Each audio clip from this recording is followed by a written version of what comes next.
Good evening, everyone. This is episode 1 of the Bush Telegraph of the World. I'm Jay, and I'm here with Mick. Yo. And we're broadcasting to you from the land down under. And a reason why we've called it the Bush Telegraph of the World, because here in Australia, the Bush Telegraph was traditionally used as an informal network to spread news and gossip, mainly news. But some gossip. We don't spread any gossip, do we? No, we're bringing the live truth. Facts and truth to you all. Direct.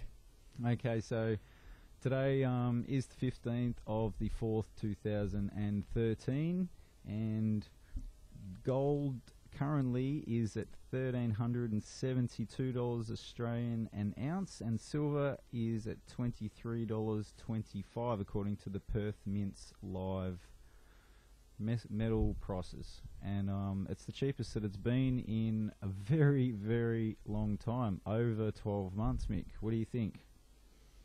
Well, as I said to you a couple of days ago, Jay, I think I might wait till it drops to $5. Oh, look, see, when you're waiting for the pullbacks, this is when we can get caught out. Because actually, it's interesting, because if you do wait for the pullbacks, you go, no, I'll buy when it's at $22 or $20. You know, and then you go in and you try to buy it, and there's no inventory. So this is a catch-22. And I always prefer precious metals to be physical. I like physical. I don't like paper. Well, this might actually bring us to our first topic. Absolutely. The topic of the bail-in in Cyprus. That's right. It's a bail-in, not a bail-out. That's the key word here. All right. Well, it is the International Monetary Fund and the European Central Bank that has told the Cyprian nation that they need a $10 billion bailout. Now, to qualify for that $10 billion bailout, which is relatively small in bailout terms, the Cyprian government needs to raise a capital of $7.5 billion through essentially stealing from people's accounts if they have more than 100,000 euros. Mick, you want to tell them what percentages have been taken? Sure, mate. The data that I got from the Telegraph.co.uk says that it will be 37.5% to begin with, and then possible 22.5% on top of that, depending on what the what would you call them, government officials, if the conditions are met according to the IMF and that's ECB. Right. So it's a possible number of 60%. 60%. Now that's a massive amount of money, particularly if you got a lot of cash. 40%, 37.5%, or even adding on that other 22.5%, 60% of your total holdings over 100,000 euro. Is just flat out theft. It's extortion, and it's morally wrong. It's setting a precedent, and a lot of people in Europe and the rest of the world are getting a little bit nervous at the moment. Yeah, I don't think Nikos has made a good choice there. No. I believe I read earlier that Nikos was actually going to resign as the president of Cyprus.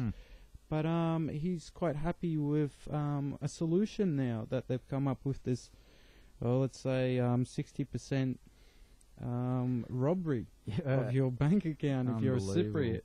Unbelievable. Well, he went to Brussels to discuss with the IMF and the ECB, and he went there basically.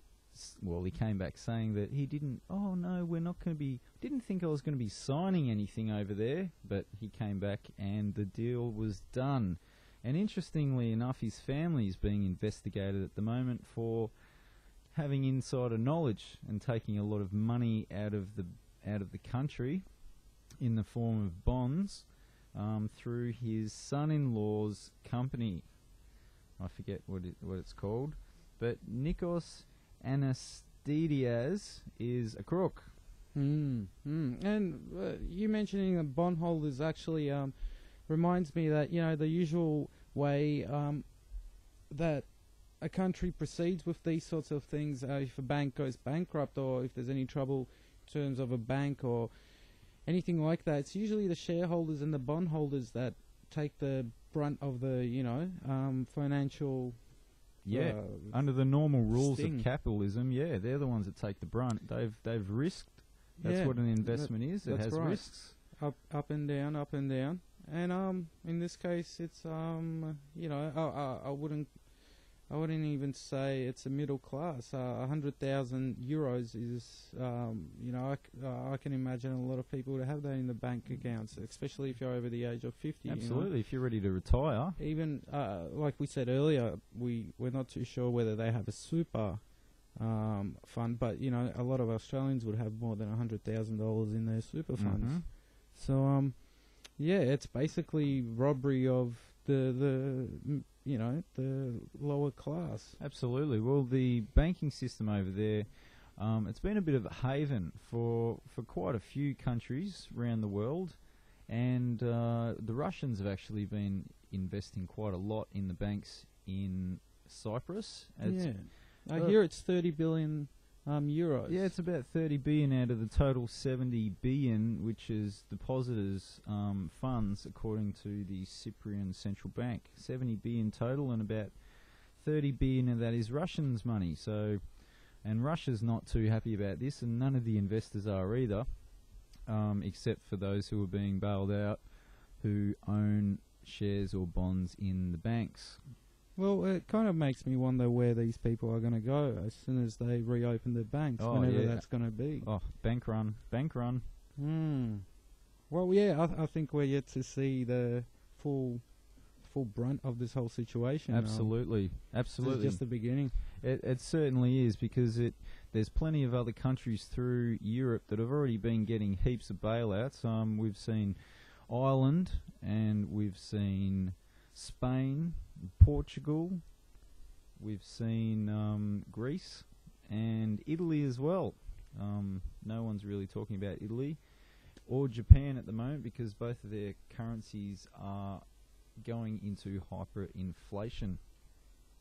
So it's very interesting actually that the gold and silver price is so low even in this economic turmoil. Now, traditionally, for thousands of years, money, real money, not currency, which is what we've got today, the monopoly money, which is in our circulation, which is very colourful, is not really backed by anything. In fact, it's not when it's issued from the Federal Reserve Bank of Australia, which is neither federal nor has reserves, and it issues a funny money through debt. And there is no way that you can fix an economy, Mick, through inflation if countries keep on printing more money, because it just adds to more inflation. Oh, that's right. I hear there's more interest to be paid than the whole global economy put together. Oh, absolutely. So there's more interest, even if we, put all our money together, we wouldn't be able to pay it all off. That's exactly and right. Where's all that going? Someone's onto a good scam. Oh, it's the gangster banksters, I believe. Unbelievable. The European Central Bank has actually only guaranteed deposits in Cyprus up to $100,000. Now, here in Australia, we have an insurance through the government. I forget what it's called, but it guarantees deposits in every account up to 250,000 Australian. Now, the FDIC, which is it's an acronym, but it's basically an insurance company that covers deposits accounts in Europe. It basically is there to look good. Doesn't seem to be doing anything, and it's a great way of fleecing the poor people who live in that country, and sets a precedent for the other countries who are in need of further bailouts to keep their economies afloat. Well, it's very insurance company-like. Oh, Oh, That's just the absolutely. way they roll. It's balancing books and all that sort of stuff. That's all it's about. It's all it's about. Yeah. And